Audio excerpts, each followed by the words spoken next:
မော်ပညာဆိုတာဓမင်းစားရည်တော့ကလေးကစားသုံးနိုင်တဲ့ဒီကဘာကြီးထဲမှာဘာမော်ပညာဘာအစွမ်းမှမရှိတဲ့ကောင်းလေးတယောက်အခက်အခဲတွေပြိုင်ဆိုင်မှုတွေကြားဘလို့ရှင်းတန်ရက်တည်သွားမလဲဆိုတဲ့ The Clover Anime Series ကိုဝေကပ်လုပ်ပြီးသွားမှာဖြစ်ပါတယ်။ယူရီအုံဆိုင်နေတဲ့မနက်ကင်းတစ်ခုဟာဂီလို့ခေါ်တဲ့နေဆက်ရွာငယ်လေးရဲ့ဖះเจ้าရှိမှာလာစွန့်ပစ်ထားတဲ့ကလေးနှစ်ယောက်ရဲ့ကိုယ်တန်ကတိတ်ဆိတ်ခြင်းကိုဖျက်ဆီးပြနေပါတယ်။ဒီလိုကိစ္စမျိုးတွေဟာဖုံးတော်ကြီးတစ်ပါးအတွက်မထူးဆန်းတဲ့ဖြစ်စဉ်တွေမို့ကလေးတွေကိုအထဲခေါ်လာတဲ့ Father OC တယောက်မီးလင်းဖို့ထွန်းလိုက်တဲ့အခါမှာအနှွေးတက်ကြောင့်ငိုတိတ်သွားတဲ့ကလေးနှစ်ယောက်ကိုစစ်ဆေးကြည့်ရာအနီးပေါ်ကနာမည်တွေအရဆွဲကြိုးနဲ့ငိမ့်တန်းနေတဲ့ကောင်လေးရဲ့နာမည်ကယူမီဖြစ်ပြီးကျန်တယောက်က Esther လို့ခေါ်မှန်းသိလိုက်ရပါတယ်။15နှစ်ကြာပြီးတဲ့နောက်ဟာဂီရွာလေးဟာပြည်နယ်ကျူးတွေလောက်မဖွံ့ဖြိုးပေမဲ့ကိုစီတက်မြောက်ထားတဲ့ပေါ်ပညာရဲ့အကူအညီကြောင့်အားလုံးကတာယာအဆင်ပြေနေပါတယ်။ဒီလိုပုံမှန်လက်ပတ်နေတဲ့အခြေအနေတွေကြားပုံမှန်မဟုတ်တဲ့သူကတော့ Esther ပါ။လူတိုင်းပေါ်ပညာတက်နေတဲ့ကဘာမှာဘာအစွမ်းမှမရှိတဲ့ Esther တယောက်လူပတ်ဝင်းကျင်မှာအသားကြဖို့ဘာမဆိုသူလုံးနိုင်ကြောင်းတက်တည်ပြနိုင်မှုအမြဲကြိုးစားနေတတ်ပါတယ်။အခုလည်းမဖြစ်နိုင်မှန်းသိရတဲ့အချိန်ချင်းညင်းနေတဲ့ကြားကတင်တောင်းတင်နေထားမှမို့အသက်ပြည့်လက်ထက်ကြရင်ဘန်ဒမွန်းနဲ့ Sister Lily ကိုချစ်ခွင့်ပန်နေပါတယ်။ Sister ကမဖြစ်နိုင်ကြောင်ဖြောင်းပြပေမဲ့မဖြစ်နိုင်ဘူးဆိုတာသူ့ဘဝမှာမရှိတဲ့အကြောင်းနှစ်ဘူးနဲ့မြေကြီးကိုစောင်းကဇွတ်တွဲလုံးနေတဲ့ Esther ကို Sister ကသူ့ရဲ့ရေမော်အစွမ်းနဲ့ငြိမ်အောင်လုပ်ပေးလိုက်ပါတယ်။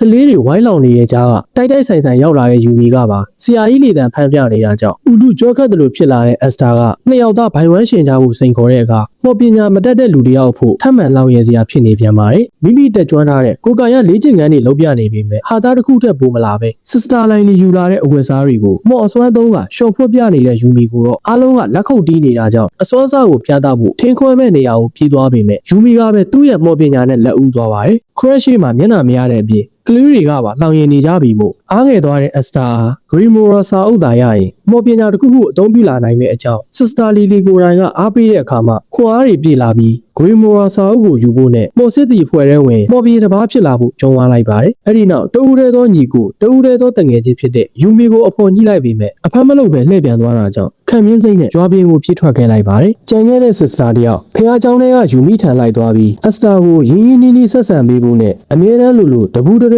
ဲရှိခဲ့ကြတဲ့ငယ်ဝါပုံရိပ်တွေအကြောင်းအနှဲငယ်အစားဖော်ပေးပေမဲ့ယူမီကတော့ခါခါတီးတီးညင်းပါတယ်။တစ်ဖက်မှာလည်း Esther တယောက်ယူမီနဲ့အတူထားခဲ့ဘူးတဲ့မော်ပင်ဖြစ်လာဖို့ရီမန်းချက်ကိုအားပြုရင်းကိုကာရလေ့ကျင့်ခန်းတွေအပြင်းထန်လုပ်နေခဲ့ပါတယ်။ကလိုဗာတိုင်းပြည်မှာနှစ်တက်နှစ်ရဲ့3လပိုင်းရောက်တိုင်းပြည်တစ်ခုလုံးရဲ့15နှစ်ပြည့်ပြီးသားကလေးမှန်သမျှမိမိတို့ရဲ့အမော်စွမ်းရည်တွေမြင့်တင်နိုင်ဖို့သက်ဆိုင်ရာဂရီမိုဝါမော်စာအုပ်ဟာချီးမြှင့်တဲ့အခမ်းအနားကျင်းပပေးလိရှိပါတယ်။ဒီနေရာမှာမိမိတို့နဲ့သက်ဆိုင်တဲ့စာအုပ်ကိုပေးချင်တိုင်းပြီးယူချင်တိုင်းယူရတာမျိုးမဟုတ်ပဲပါရမီလိုက်စာအုပ်ကအလိုလျောက်ရွေးချယ်တာဖြစ်ပါတယ်။ဒီနှစ်က Esther နဲ့ယူမီတို့ရဲ့ပထမဆုံးချိန်15နှစ်ပြည့်တဲ့ခုနှစ်ဖြစ်တာကြောင့်ဖာသာကြီးအပါဝင်ဖះเจ้าရှိလူအားလုံး Esther တို့ကိုလိုက်ပို့ခဲ့ကြပြီးအနေနဲ့ရရက်က15နှစ်ပြည့်ပြီးသားကလေးတိုင်းဟာသက်ဆိုင်ရာ Grimoire စာအုပ်ရဖို့အတွက် Grimoire မျိုးစင်ကိုရောက်နေကြပြီဖြစ်ပါတယ်။မော်ပညာမရှိသေးတဲ့ Esther ကတော့များပြားလာတဲ့ Grimoire စာအုပ်တွေကိုငေးကြည့်ရင်မော်စွမ်းအားသုံးနိုင်မဲ့တခုတည်းသောမျှော်လင့်ချက်လေးမို့ရင်ကုန်စိတ်လှုပ်ရှားနေပြီးဒီမျိုးကိုကြည့်နေတဲ့အခြားကလေးနှစ်ယောက်ကစုပ်တီးစုပ်ပြက် Esther တို့ကိုလှောင်ရင်နေပါတယ်။ထို့အချိန်မျှော်စင်ရဲ့အဆောင်မော်စရာတူးဆင်းလာပြီးဒီထဲကတယောက်ကတော့မော်ပင်ဖြစ်လာမှုမျှော်လင့်မိတဲ့အကြောင်းဩဝါဒပေးကစာအုပ်တွေကိုရွေးချယ်ဖို့အချက်ပြလိုက်ပါတယ်။ချက်ချင်းဆိုသလိုလှုပ်ရှားလာတဲ့စာအုပ်တွေကသက်ဆိုင်ရာပါရမီရှင်ကိုပိုင်ရှင်အဖြစ်အသီးသီးရွေးချယ်ကြပါတယ်။စာအုပ်ရပြီးတဲ့ကလေးတွေက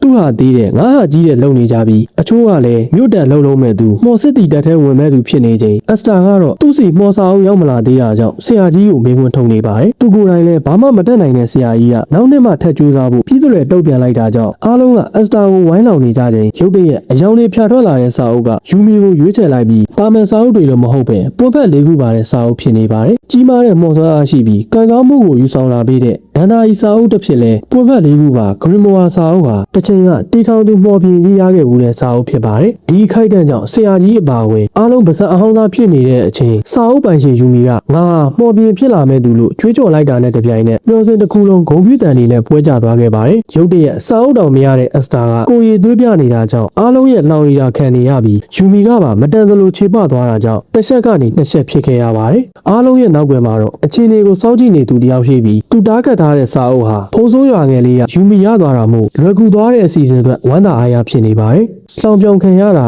နေစဉ်တူကကိစ္စမှုခံမြင့်မိတာမျိုးမရှိပေမဲ့မော်စောအားရဖို့တခုတည်းသောမျှော်လင့်ချက်ဖြစ်တဲ့ Grimoire စာအုပ်ကိုလက်လွတ်လိုက်ရတဲ့ Asta တယောက်အကြီးကျယ်စိတ်ဓာတ်ကြနေပါတယ်။ဒါပေမဲ့ Asta ရဲ့တခုတည်းသောမော်စောအားဖြစ်တဲ့အရှုံးမပေးလို့တဲ့စိတ်ဓာတ်ကိုအတိတ်ကပုံရိပ်တွေကပြန်လည်မိမွေးပေးနေတာမို့မိဘမဲ့ဖြစ်နေပါသည်စင်ရသားဖြစ်နေပါစေဟော်ဘီတယောက်ဖြစ်လာနိုင်ကြောင်းတက်တည်ပြမယ့်ရည်မှန်းချက်ကတော့ဆက်လက်ရှင်သန်နေအောင်မှာဖြစ်ပါတယ်။တစ်ဖက်မှာတော့လေးဘုံကလိုပါရသွားတဲ့ယူမီကိုမကြည်နဲ့တဲ့အခြားရွာကကလေးနှစ်ယောက်ကပြဿနာလာရှာနေပြီးမို့ထိတ်တိုက်ရှင်းနေရပါတယ်။နှစ်ယောက်ထဲကတစ်ယောက်ဟာပျော်ပျော်ဆူဆူနဲ့သူ့ရဲ့မော်စာအုပ်ကိုဖွင့်လိုက်ပြီးဘီအစွမ်းနေနဲ့စတင်တိုက်ခိုက်လာပြီးမို့ယူမီကလည်းသူ့ရဲ့မော်စွမ်းအားနဲ့အတားအရာခုခံလိုက်ပါတယ်။ဂရီမိုဝါစာအုပ်တောင်မသုံးမဲ့မီးတောက်တွေကိုအေးအေးဆေးဆေးဖယ်ရှားပစ်လိုက်တာကြောင့်ငနေနှစ်ယောက်ထိတ်လန့်နေတဲ့အချိန်ရုတ်တရက်နေရန်တစ်ဖက်တစ်ချက်စီကနေတန်ကြိုးတွေထွက်လာခဲ့ပြီးအိမ်ပြန်လာတဲ့အက်စတာကတော့စိတ်ထဲမှာတစ်ခုခုကိုခံစားမိလိုက်ပါတယ်။တုတ်ပြန်မှုအချိန်မရခင်အခြားကလေးနှစ်ယောက်အဖမ်းခံလိုက်ရပြီးတန်ကြိုးတွေကိုထိန်းချုပ်နေတဲ့သူဟာတစ်ချိန်ကမော်စစ်စီအဖွဲ့ဝင်အောင်ဖြစ်ခဲ့မှုတဲ့တန်ကြိုးမော်အသုံးပြုသူ Rafchi ဖြစ်ပါတယ်။အဖွဲ့အစည်းကထုတ်ပယ်ခံရပြီးနောက်ကြုံရင်ကြုံလို့လက်ရင်လက်တလို့ခိုးဆိုးလူနိုင်လုံနေတဲ့တာမန်တပြားတစ်ယောက်ဖြစ်လာခဲ့ပြီးအခုလေယူမီစီက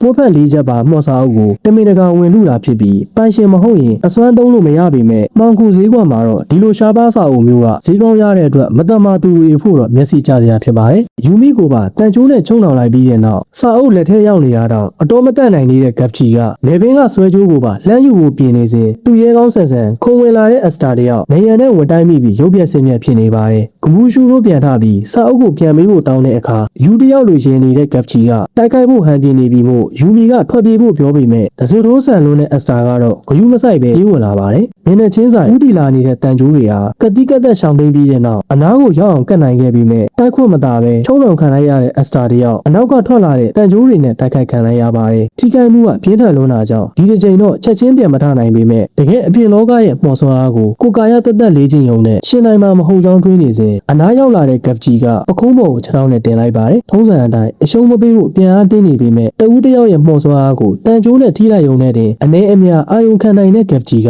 အစတာစီမှာမော်စွမ်းအားနည်းနေတာမျိုးမဟုတ်ပဲလုံးဝကိုမရှိဘူးဆိုတာကြောင့်ပြန်ထားဖို့အားတောင်မရှိတော့ပဲ Gapchi ရဲ့အဆက်မပြတ်ထိုးနှက်နေတဲ့စကလုံးတွေအောက်ဘဝမှာပထမဆုံးချိန်ဖြစ်အရှုံးပေးဖို့လေးလံတဲ့မျက်တောင်တွေကိုမှိတ်ချလိုက်ပါတယ်အရာအလုံးအမှောင်ကျသွားချိန်ယူမီထံကမကန်ကျင်စိမ့်နဲ့ပြောထွက်လာတဲ့စကားတွေဟာထိုးနှက်ဖို့တတ်မဟုတ်ပဲအစတာရဲ့စိတ်ကိုပြန်လို့ထားဖို့လောင်စာတစ်ခုလိုဖြစ်နေခဲ့တာကြောင့်မျက်လုံးတွေပွင့်လာတဲ့အစတာတယောက်ပခုံးပေါ်ကဂက်ချီရဲ့ခြေထောက်ကိုစုပ်ကိုင်လိုက်ပါတယ်ရုတ်တရက်လှုပ်လှုပ်ရှားရှားဖြစ်လာတဲ့အခြေအနေကြောင့်ဂက်ချီနောက်ကိုတွန်းဆုတ်သွားခဲ့ပြီးပြန်လို့ထားလာတဲ့အစတာရဲ့အနားမှာတော့ကြက်သွေးရောင်လွှမ်းနေတဲ့ပိုးချက်၅ခုပါအနက်ရောင်ခရိုဘာစာအုပ်ပေါ်လာခဲ့ပါတယ်ချက်ချင်းဆိုသလိုကြီးမားတဲ့ဓာတ်တလက်ကစာအုပ်ထဲကထွက်လာတဲ့မြင်ကွင်းကြောင့်ဂက်ချီကိုယ်တိုင်ပွန်းဖက်၅ခုပါဂရီမိုရာစာအုပ်အပြင်သူတစ်ခါမှမမြင်ဘူးတဲ့စွမ်းအားတွေကြောင့်လက်ပြလွန်မတက်ကြောက်လန့်နေခဲ့ပါတယ်။ဒန္နာကြီးကခရိုဘာရွက်ရဲ့ပွန်းဖက်၃ခုဟာယုံကြည်မှုမျှော်လင့်ချက်နဲ့မေတ္တာကိုကုစားပြုတာဖြစ်ပြီး၄ခုမြောက်ပွန်းဖက်ကတော့ကံကောင်းမှုကိုဆောင်ကျဉ်ပေးပါတယ်။ဒါပေမဲ့၅ခုမြောက်ပွန်းချက်ကတော့နတ်ဆိုးကိုခေါ်ဆောင်လာပေးမဲ့အရာပါ။